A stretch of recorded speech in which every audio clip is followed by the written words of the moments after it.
Orí Ọ̀fẹ́ TV lóde, Orí Ọ̀fẹ́ TV gbára tuntun yọ o, pẹ̀lú Olúwatóyìn Adéníkẹ́ o. Oníkẹ́ súnmọ́ bí, oníkẹ́ wá kan fìdílé. Àjọgbádùn ètò yìí o, ẹ kọrin. Ìrírí làgbà o, ìrírí làgbà o. Dákun tẹ́tí yé, ọgbọ́rọ̀ àgbà o. Aráyé súnmọ́ bí mo gbóhùn tuntun dé o. Ìkànnì Orí Ọ̀fẹ́ TV ló balẹ̀ kàsà. Ìkànnì tó mọ́lẹ̀ kedere tó káyé já. Níbi tá ti mọ rírì gbárùkù ti àwọn onírúurú aláṣeyẹ. Tá ó jùmọ̀ báwọn dáwọ́ dùnú dúpẹ́ lọ́wọ́ Elédùmarè fún ìgbésí ayé rere. Bákan náà ẹ̀wẹ̀, a máa nífẹ̀ẹ́ sí gbígbọ́ àwọn kọ́ńbọ́ọ̀kì ọ̀rọ̀ àti ìrírí lọ́lọ́kan ọ̀jọ̀kan. Àwọn àlejò wa yóò máa yànnàná bí wọ́n ti jàjà borí. Látàrí onírúurú ìdojúkọ tòun ti bí wọ́n ti daṣẹ́gun. Kò tán sórí àwọn aláṣeyẹ nìkan o. Pé ẹni wà láyé wà láàyè pẹ̀lú àlàáfíà tó péye. Ẹgbọ́n ṣé kò wá tọ́pẹ́ bí? Olúwatóyìn Adéníkẹ́ la tọ́kùn ètò. Ọmọ yín, ọ̀rẹ́ yín, olólùfẹ́ yín. Ó ti wà ní sẹpẹ́ lórí ìkànnì Orí Ọ̀fẹ́ TV. Mbẹ́ ti mọ̀, àṣà, èdè, ìwàsí, ẹwà àti ìṣesí ọmọlúàbí ti abínibí ilẹ̀ Yorùbá ló jẹ wá lógún o. Ìkànnì Orí Ọ̀fẹ́ TV ó kárí ayé.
A fẹ́ kí ẹ fún wa ní ìtàn ìgbésí ayé yín ráńpẹ́, bóyá bí a ṣe bí yín, ilé ẹ̀kọ́ alákọ̀ọ́bẹ̀rẹ̀ tẹ́ lọ, àbí àwọn nǹkan tí ẹ kò lọ́nà títí ẹ fi di pé ẹ parí iléèwé tẹ́ dàbíyamọ títí di bẹ́ẹ̀ ṣe wà ń sìn. Torí a mọ̀ pé nínú àwọn ẹ̀kọ́ wọ̀nyí, nínú àwọn nǹkan tẹ́ fẹ́ sọ wọ̀nyí, kò ní ṣaláì má rí ẹ̀kọ́ kan tàbí òmíràn tí àwa tá ń bọ̀ lẹ́yìn, àwa tá gẹ́gẹ́ bí ọmọ yín àti àwọn tó gẹ́gẹ́ bí màmá wa tó ń wà nílé náà àti àwọn bàbá wa, àárí ẹ̀kọ́ kan tàbí òmíràn tá máa kọ́ nínú ìtàn ìgbésí ayé yín.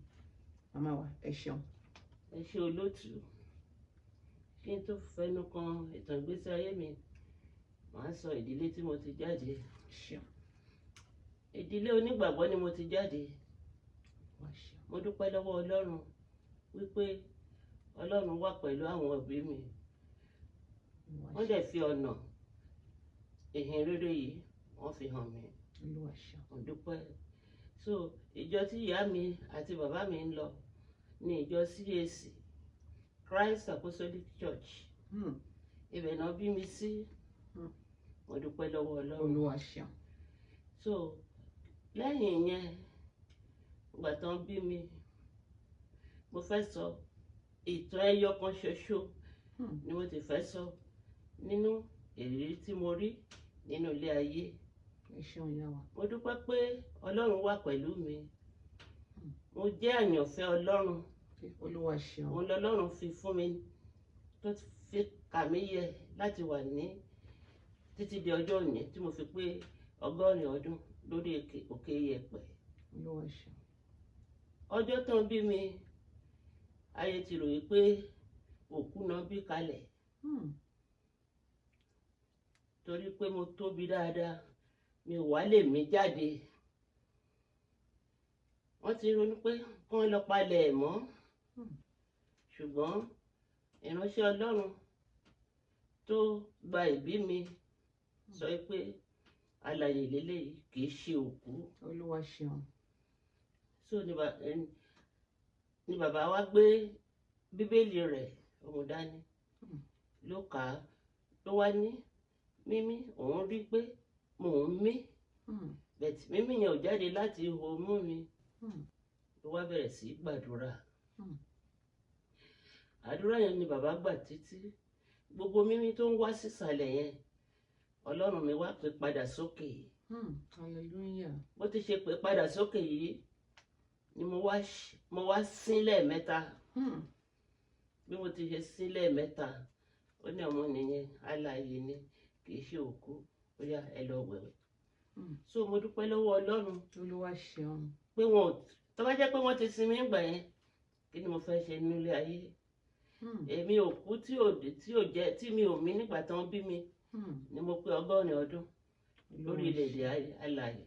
Mo yin Ọlọ́run lógo fún orí rẹ̀ lórí mi torí ó kà mí yẹ láti jẹ́ ìkan nínú àwọn àyànfẹ́ rẹ̀. Dúpẹ́ àánú àti oore ọ̀fẹ́ tí mo dúpẹ́. Ìyẹn nìkan ti tó wọn tí mo fẹ́ sọ nínú lálẹ́ yìí. Ọjọ́ mìíràn ẹ̀ tó máa gbọ́ mi. Bẹ́ẹ̀ ni èmi mọ̀ dájú pé a ní àǹfààní láti máa gbé yín wá sórí ètò yìí lóòrèkóòrè. Ọlọ́run bá ti dẹ́mi mi sí. Happy birthday to you.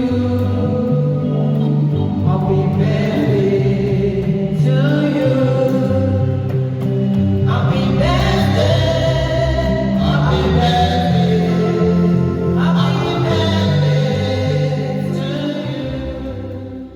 you. Àdúrà wa ni pé Ọlọ́run máa dẹ́mi yín sí ẹ̀yin tẹ́ ẹ ṣe 100 ọdún lọ́dún yìí ẹ ṣe 100 ẹ ṣe 100 tí Jésù bá fa bíbọ̀ rẹ̀ sẹ́yìn nínú àlàáfíà àti ìdẹ̀ra. Ọ̀rọ̀ ni àwọn ìyá wa sọ kalẹ̀ yìí o a gbọ́ díẹ̀ ṣeun nínú ìtàn ìgbésí ayé wọn. Wọ́n fi yé wa pé oore ọ̀fẹ́ ni àwọn rí gbà oore ọ̀fẹ́ ni àwọn rí gbà nítorí pé nígbà tí a bí wọn àwọn òbí wọn pánítàn fún wọn pé àwọn tí wọ́n gbẹ̀bí wọ́n ti rò pé òkú ọmọ náà bílẹ̀ nítorí ọmọ yìí ò mí. Ó tó àkókò kan wọ́n ti ń wo bí wọ́n ṣe máa fẹ́ kan palẹ̀ mọ́ ọmọ yìí. Ṣùgbọ́n nípa oore ọ̀fẹ́ Ọlọ́run ìránṣẹ́ Ọlọ́run tó ń darí mission house ilé ìgbẹ̀bí àwọn oníjọ mission house náà máa ń lò láyé ìgbà yẹn. Ìránṣẹ́ Ọlọ́run yẹn wá síbẹ̀ wọ́n sì gbàdúrà Ọlọ́run sì sọ fún wọn pé ọmọ tó ń bí yìí ńkọ́ òkú kọ́ o alààyè ni ọmọ yìí. Wọ́n ní bàbá ìránṣẹ́ yìí wọ́n sì mú bíbélì wọn dé. Ọlọ́run sọ nǹkan tó yẹ kán ṣe fún wọn nítorí wọ́n rí i pé èémí tó yẹ kí ọmọ yìí ọmọ tá a ṣẹ̀ bí yìí máa mí síta èémí yẹn ó ń gba ti ìsàlẹ̀ lọ. Ọlọ́run gba ọ̀nà àrà ọ̀nà ìyanu ó sì dá èémí yẹn padà ó dá padà sínú ọmọ tá a ṣẹ̀ bí ọmọ kékeré jòjòló yìí. Èémí yẹn sì gba imú yìí jáde. Wọ́n láwọn sín lẹ́ẹ̀mẹ́ta báwọn ṣe sín lẹ́ẹ̀mẹ́ta àwọn di alààyè ni. Bàbá olùṣọ́ àgùntàn bàbá pásítọ̀ wọ́n ní ó yá ẹgbẹ́ ọmọ yẹn lọ́wẹ̀. nǹkan tí oore ọ̀fẹ́ television channel dálé lórí rẹ̀ nítorí pé àwọn ìrírí tí àwọn ìyá wa àti àwọn bàbá wa tí wọ́n ti rí ní ìrìn àjò ayé wọn ó máa jẹ́ bí ìtọ́nisọ́nà fún àwa tá à ń bọ̀ lẹ́yìn nítorí pé bó jẹ́ onígbàgbọ́ ni wá ẹlẹ́sìn Kristi a mọ̀ pé oore ọ̀fẹ́ la rí gbà bó sì jẹ́ àwọn ẹlẹ́sìn míì pàápàá níwọ̀n ìgbà tí a ti ní ìgbẹ́kẹ̀lé tá a ti ní ìgbàgbọ́ nínú nǹkan kan a mọ̀ pé gbogbo nǹkan tá a dà láyé gbogbo nǹkan tá a ti là kọjá láyé pé oore ọ̀fẹ́ Ọlọ́run la rí gbà nítorí pé ọ̀pọ̀ èèyàn ló wà láyé tó jẹ́ pé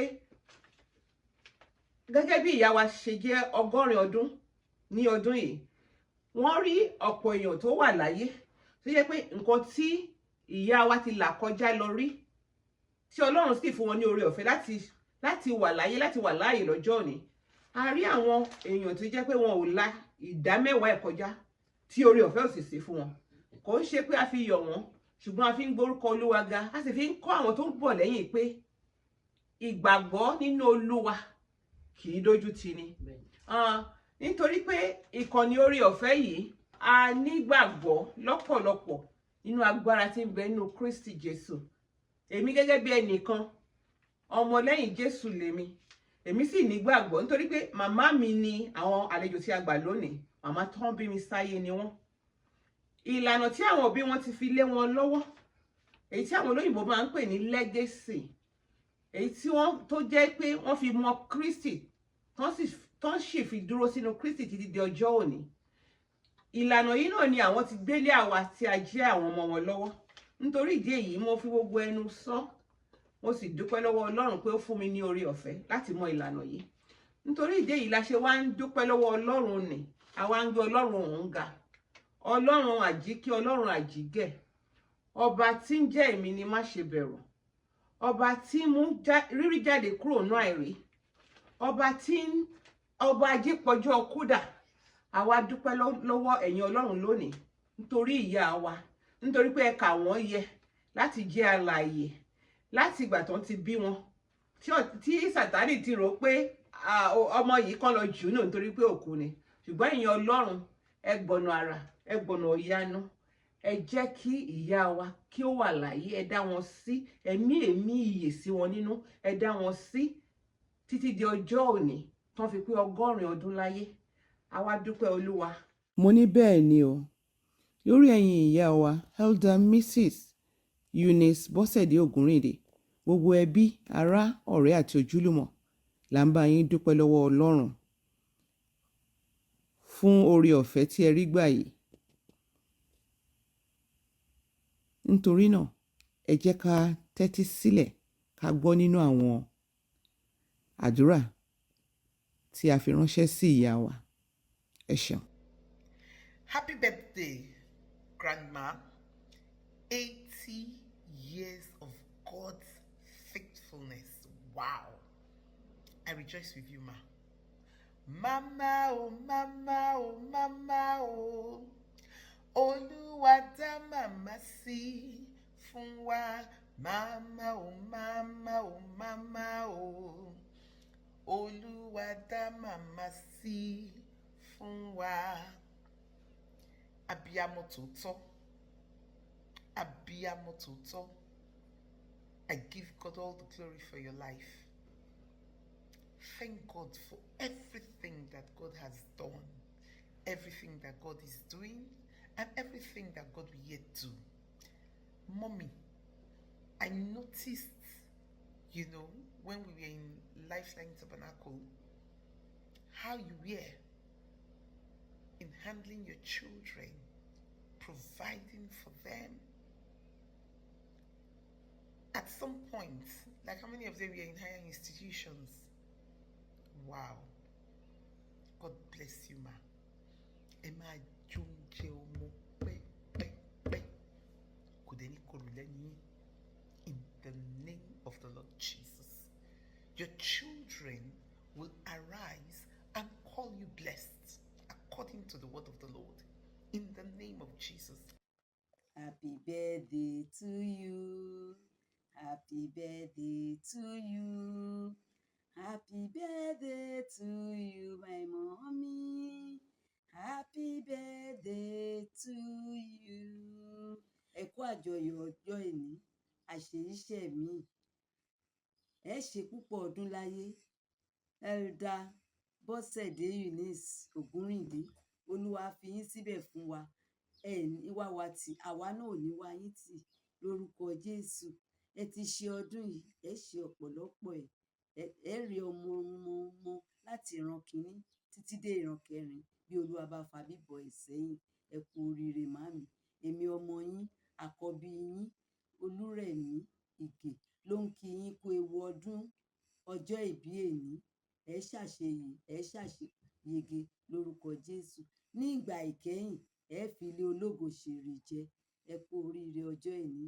Màámi, ọmọ Olísà, ọmọ Ògèlémọdù, ọmọ àgbòrò bí òjò, ọmọ aráyé iná dójọ, ọmọ àrọ̀nà rere hàn kárẹ́, ó dóko tó wúnù, ó délé ó máa ṣe àgẹ̀lẹ́gẹ̀ bora, ọmọ akó ọjọ́ ta ìgbọ́n, ọmọ olúwòmùwòmù yọlọ́kùnrin wọ́n yà ṣe, káre òye mi, akéré ẹpẹ́ o, eléyìí ò ní jáṣe mọ́ fún yín o.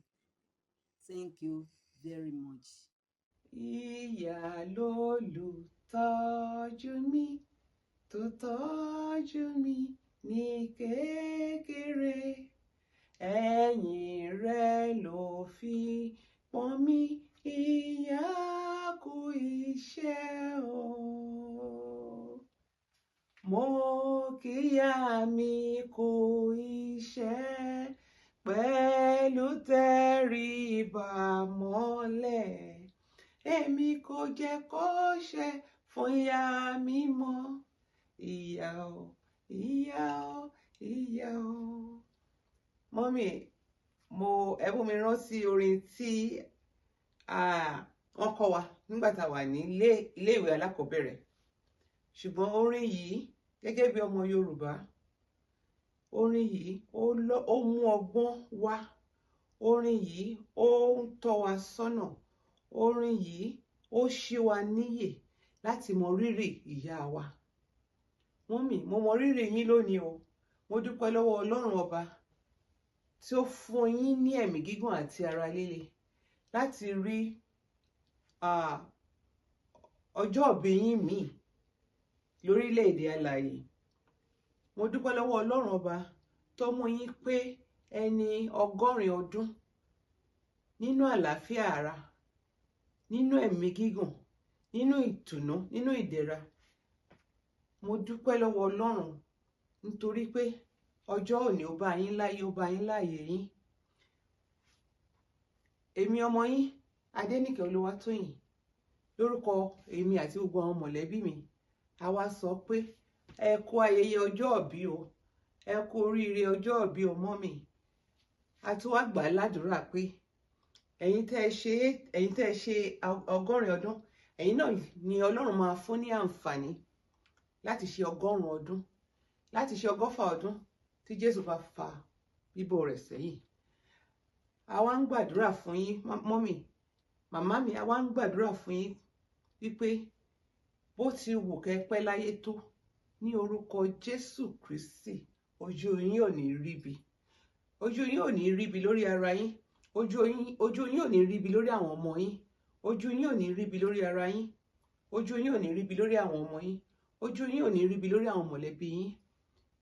Mo ní orúkọ Jésù, àlàáfíà àti ẹ̀mí gígùn Ọlọ́run bá wa fi dé yín ládé. Àwa ọmọ yín a ó máa pèlé sí, a ó máa pèlé sí, a ò ní pẹ̀dín lórúkọ Jésù. Àwọn ọmọ yín náà wọ́n máa pèlé sí, wọn ò ní pẹ̀dín lórúkọ Jésù.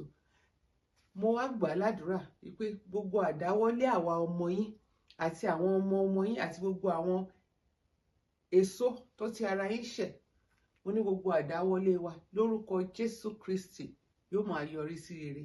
Inú wa yóò máa dùn, ayọ̀ wa yóò máa kún, a ó lè máa dúpẹ́, a ó lè máa yin Ọlọ́run lógo. Mọ́mì, a dúpẹ́ fún gbogbo tẹ́ ti ṣe, gbogbo ìfẹ́ tẹ́ ti fi hàn, gbogbo ìfarajìn tẹ́ ti farajìn fún wa láti ìgbà tá a ti wà lóyún títí dé àsìkò tí a wà yìí. A dúpẹ́ lọ́wọ́ yín. Ẹ ṣeun mọ́mì. Inú wa dùn púpọ̀ láti fọwọ́ sọ̀yà pé ẹ̀yin ni màmá wa. Mo wá kọrin kan, mo ní lórúkọ Jésù.